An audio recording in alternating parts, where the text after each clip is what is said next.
For Donald Trump, this year was an unprecedented collision of multiple legal battles while mounting one of the most stunning political comebacks in history. NBC's Vaughn Hilliard takes a look back at the Trump trials that defined 2024.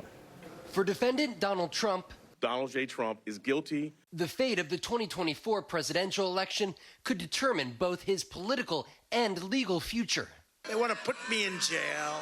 Trump using his own potential imprisonment to rally supporters around his defense. Our enemies want to take away my freedom because I will never let them take away your freedom.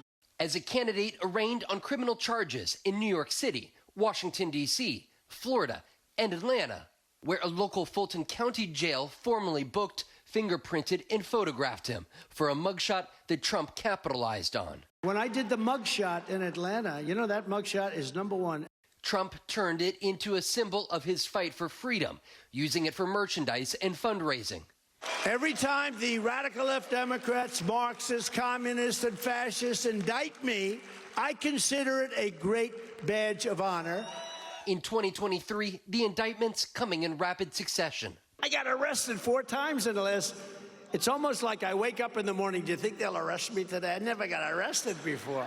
Some of Trump's primary opponents trying to benefit themselves from the cases. We can't keep living with indictments and court cases and vengeance of the past. We've got to start going forward. That conduct is indefensible, in my view. But instead, as Trump made his way to New York to face criminal charges for falsifying business records to cover up hush money payments to Stormy Daniels and influence the 2016 presidential election, his narrow lead in the GOP primary began expanding.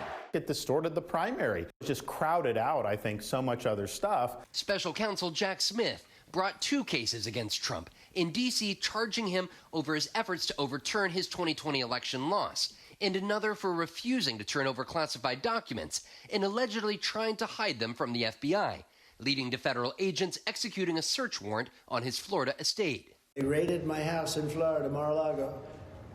No notice, no nothing. They raided it. In a separate civil case brought by New York Attorney General Letitia James, a New York judge found Trump and his family company to have engaged in repeated financial fraud, fining him $460 million. Donald Trump may have authored the art of the deal, but he perfected the art of the steal.